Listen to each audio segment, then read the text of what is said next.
And now, a tale well calculated to keep you in suspense. In a moment, Act One of Devilstone, starring Christopher Carey and Neil Fitzgerald, and written especially for Suspense by Jonathan Bundy. This portion of Suspense is brought to you by the makers of Parliament cigarettes. Listen, more and more people are smoking to this tune every day. Parliament gives you extra margin. Parliament gives you extra margin. The filter's recessed and made to stay neat and clean. Quarter-inch away, Parliament gives you extra margin. Parliament gives you extra margin. You're smoking neat, you're smoking clean with Parliament today.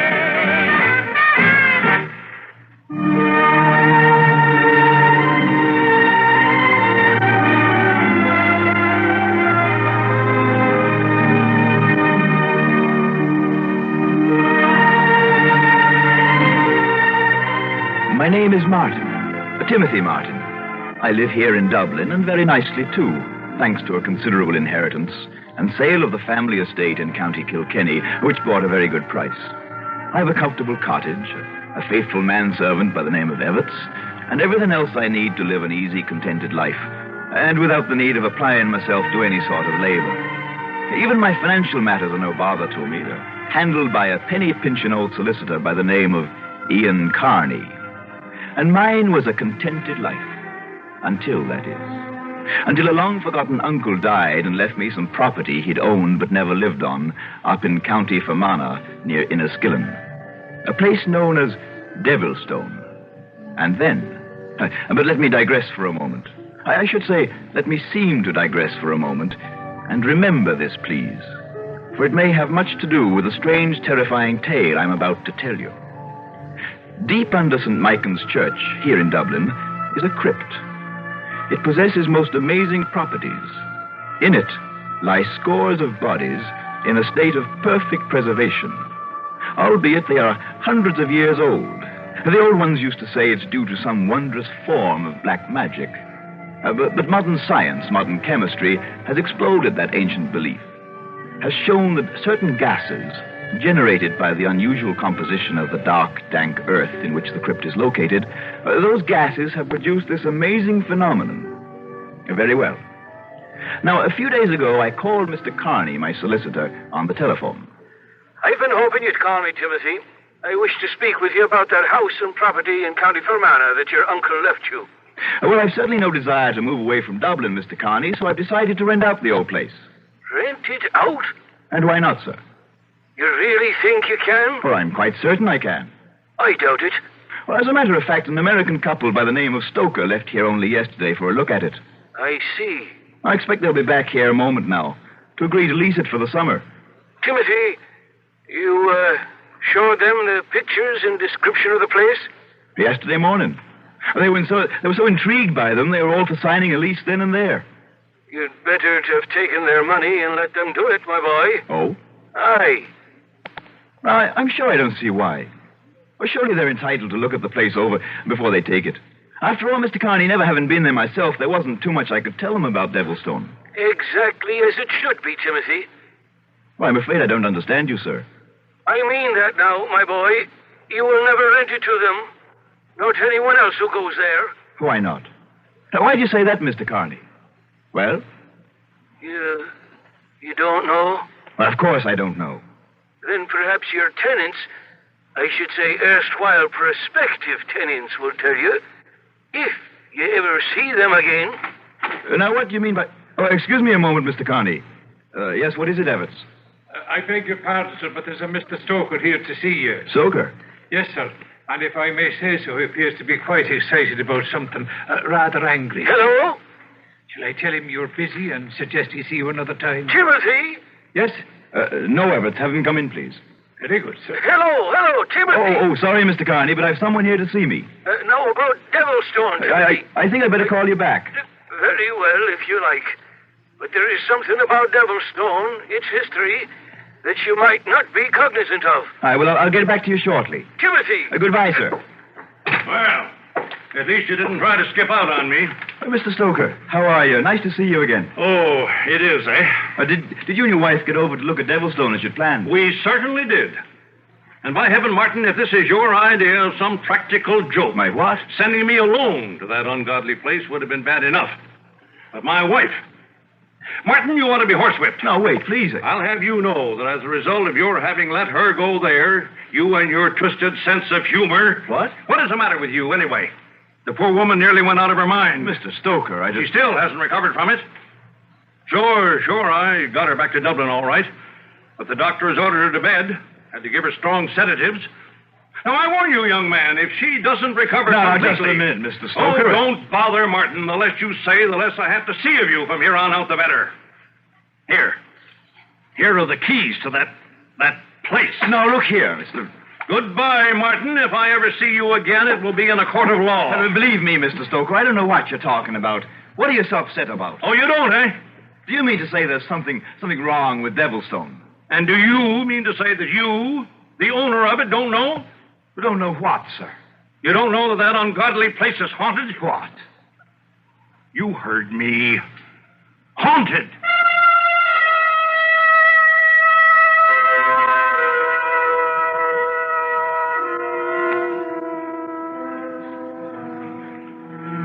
Could I possibly have heard right, sir? Haunted. Was that what he said, Mr. Martin? Haunted? Yes, that's what he said. Oh, dear. Oh, I beg your pardon, sir. But really, it's too amusing. Perfectly all right, Everett. You go right ahead and laugh, and I'll join you. Well, that's about as an absurd excuse I've ever heard. Excuse me, sir. You don't think he meant it? But the Devilstone is haunted? How could he? Haunted houses went out of fashion 100 years ago. No, Everett, it was simply a silly excuse for not leasing the place. Well, now that he and his wife have had a look at it. But what an excuse. Or does he think that we Irish are nothing but a lot of stupid, superstitious idiots? Quite right, sir. What? I mean, of course not, sir. Well, anyhow, it's completely ridiculous. So we'll simply forget it. Forget about the Stokers. Place an advertisement in the papers and find ourselves some other tenants. Yes, sir. Maybe we'd best reduce the rate on it a bit. Perhaps that's what scared them off. No, that could be, sir. Or who knows?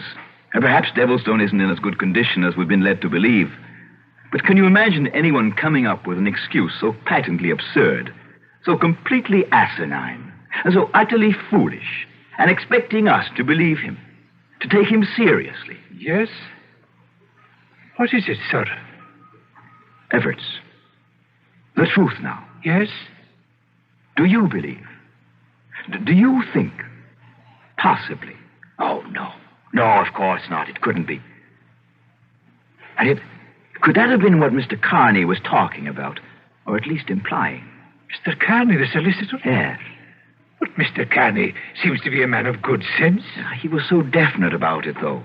When he told me I should have let them do what they wanted after they saw the pictures, sign a lease immediately. Before they even saw Devilstone? Yes. They would have, you know. They would have signed and paid a couple of months' rent, and Mr. Carney said I was wrong in not letting them do it, in not getting what I could, and immediately. Would it have been completely ethical now? You mean if something is wrong with the place? But haunted, sir. No, of course not. Ridiculous. Oh, of course. And yet, well, there's one way to find out. Yes. Shall I put in a call to Mr. Carney? No. By doing that, I'd be admitting that I might believe in such ridiculous possibility. No, Everett. You and I will drive up to Devilstone and we'll investigate ourselves. Capital, sir. A splendid idea. You like it, eh? Well, never having seen the place either of us, and after Mr. Stoker's reaction to it, it might be quite exciting, sir. Let's see now. If we leave right away, we should be able to reach Devilstone by nightfall. Yes, sir. So fetch the car and a couple of flashlights, too. Very good, sir. And perhaps I'd better take along a pistol, just in case. And of course... What, sir? Well, to conduct our investigation in the ghostly place and style, we'll take along one of the dogs with us. Say, Red Kim of Heatherscote. An excellent idea, sir. Now, let's get underway. Yes, sir.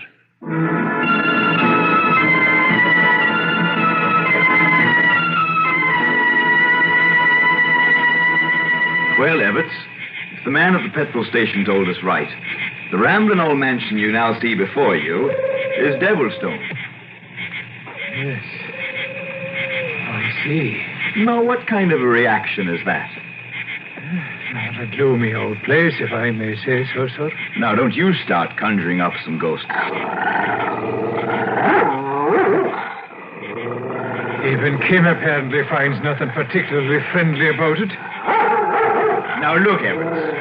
If you're going to become superstitious about Devilstone... Oh, no, sir. Come along, we'll have a look at it. Come along, Kim. Come along, boy.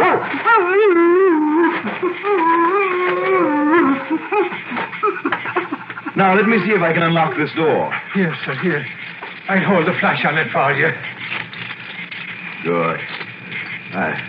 I believe this is the key. Well, the door is already ajar. Oh, yes, sir. So I see. Well, come along, you two. Come on, Kim. He's protesting rather vehemently, sir. We'll just get him inside and we'll close the door. Yes, sir. Kim! What the devil's the matter with you? Oh, come now, boy. Are you a dog or a mouse? He most certainly is frightened of something, sir. Yes. He doesn't look like a ghost hunter crouched down there in the corner that way. And if I remember the pictures correctly, this door here should lead to a small, enclosed court, sir. And my word. It's just another night bird, Evans. Don't let it bother you. Now, do you mind telling me why did you do that? I beg your pardon. What? Why, you're still over there at the door. And yet, I distinctly felt something or someone bump against my shoulder. And I thought someone walked on past me. Look here, Mr. Martin. Yes? What is it? In the mud, out there in the court. Shine your light on it, sir, where mine is. Why, yes. Footprints. Big ones. And fresh. And do you see? More of them are being made even as we look at them. No. And yet there's no one there to make them. Impossible. I know, sir. But you're right, Evans. You're right. Back inside now, and quickly. Yes, sir. Now, whatever is making those footsteps can't follow us. It does feel a bit safer in here. No wonder Kim is frightened. With things like that going on. But why? And how? Do you suppose, sir, that one of the old lamps could be lighted? Well, if they have any oil in them. And it shouldn't take us long to find out if they... Oh, now, wait a minute. Now, what are we acting this way for? It's trickery, that's all it is. It's trickery. But by whom, sir? And why? Well, that is something we shall have to find out. Now, where is Kim? Oh, there he is, still in the corner. Sick fright. Do you suppose, sir? No, nonsense. Whoever it was that scared Stoker and his wife out of here is trying to scare us now. And I mean to find him out. But the dog, sir. And if it's true about them and that there is a ghost... Nonsense. No. We'll just look about here. Where? Now what's the matter? That door. At the other end. What? Behind you. It's opening by itself into a small room beyond. Good. Then we shall start our investigation in that room. Well, are you coming? Yes, sir. Oh, clumsy. Now you dropped your flashlight. But I didn't, sir. I didn't. It was knocked out in my hand. It what? Honest. Honest it was, sir. I swear it, sir.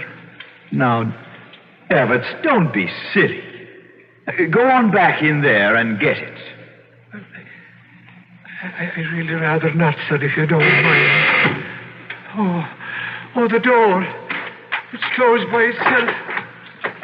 And now we're locked in. Oh, we are, eh? Who did this? Who closed this door? Who's there? Who's there, I say? The same one. What? Same thing. What are you talking about? The same thing that struck your shoulder, that made the footprints in the mud, and that frightened poor Kim so badly. And frightened you, too. Well, I say it's trickery. Trickery. It has to be. Who's doing this?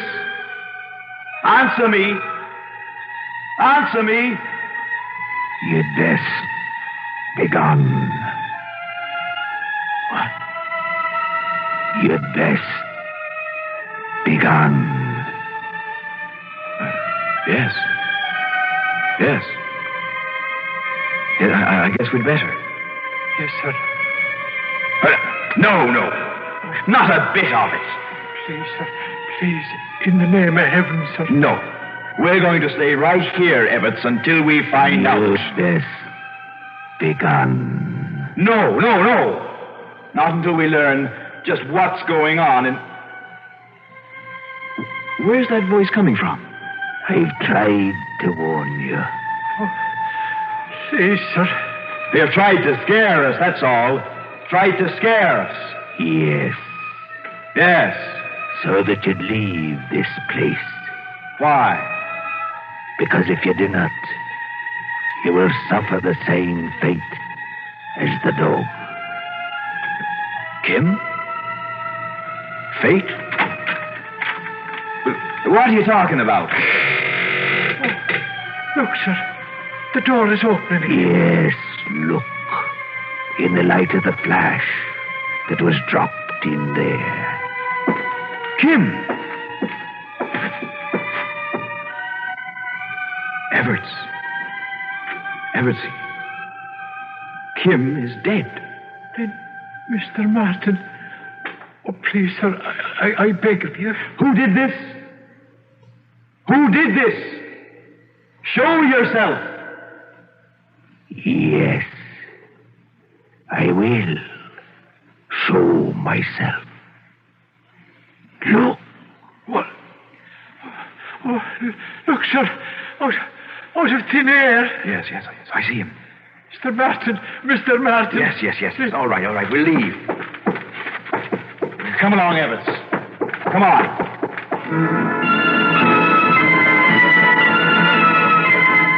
Yes, Mr. Carney. I thought at first it was trickery, or perhaps some kind of joint hallucination by Evarts and myself, induced perhaps by the gloomy atmosphere of the old house, and whatever it was that Stoker had said about his wife and her being so terrifying. No, my boy. But when it actually happened, that he actually appeared there before us out of thin air, this misty, tenuous, impalpable figure, and then when we found there wasn't so much as a little mark on Kim, the dog, who up to that moment had been as healthy as I. But why didn't you tell me about whatever it is in that inhabits that place when I talked to you on the phone? I tried to, Timothy, but you cut me off. And after all, I'd known about it only as a legend from hearsay. And he was a huge man and powerful, this ghost. Yes, I should say it was Jason O'Flynn, your ancestor, who built the place for his wife. It was to have been her castle. Was? Yes. But the first day she sought to enter into it, she fell, tripped upon the threshold, she struck her head, and she never regained consciousness. I see. The doctor was summoned, did all he could for her, there in a smaller room off the main salon. Yes. But she died that night. And then Jason O'Flynn swore by the book that no one would live in that house but he, until his body turned to dust. He walked out of that little room then and was never seen again. And ever since that time... But now you know the rest. Wait. Yes? Until his body turns to dust. His own words. And he wasn't seen to leave. No. What are you thinking of, Timothy? I'm going back there, Mr. Carney, tomorrow in daylight.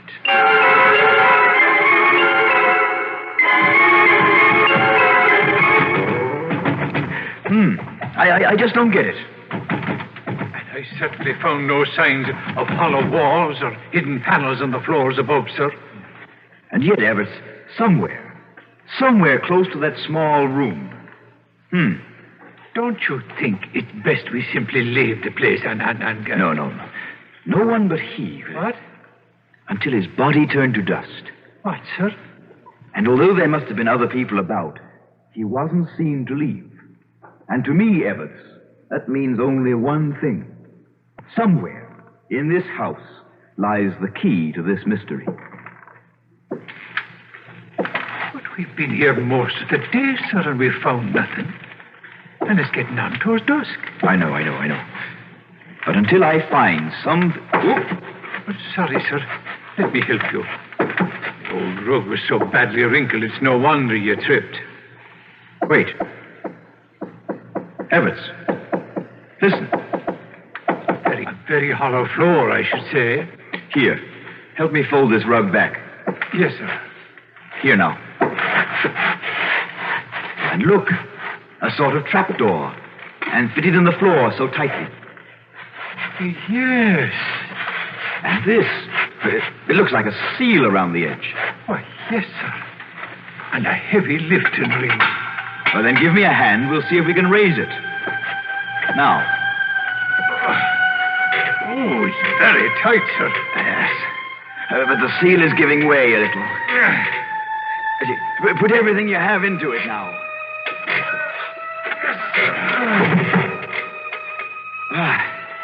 Good. We made it. Must have fetid horrid odor coming up out of that place. Yes, Everett. Like that in the caves, or the catacombs under St. Michael's. You mean where all the bodies and... Yes, quickly now. The flashlight, give it to me. Here, sir. Now, look down there on the earthen floor below. Do you see? The wrists are cut. He killed himself. No, it's he. It's the ghost that we saw. Yes, Everett. The body of Jason O'Flynn. And so perfectly preserved as though he died only moments ago. Oh, it's horrid.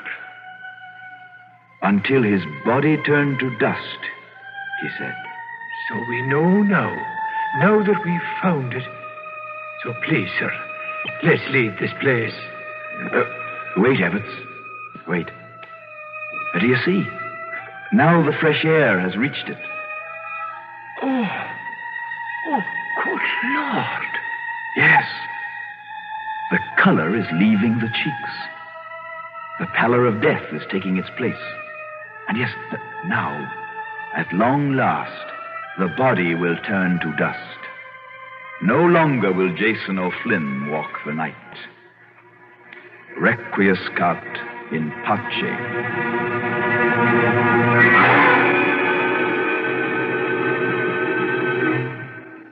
Suspense. You've been listening to Devilstone, starring Christopher Carey and Neil Fitzgerald, and written especially for Suspense by Jonathan Bundy.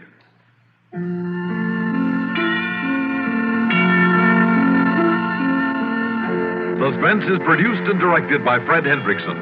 Heard in tonight's story were Gilbert Mack, Walter Grisey, Reynold Osborne, and Frank Milano. Music supervision by Ethel Huber. Sound patterns by Walter Otto. Technical direction by Fred Cusick. Associate Director Bernie Seabrooks. This is Stuart Metz speaking. Every weekday evening, Chris Schenkel is anchorman for a globe-girdling roundup of first-hand reports on sports activities everywhere. Make this your address for worldwide sports every weeknight. He who laughs oftenest hears Arthur Godfrey Time weekdays on the CBS Radio Network.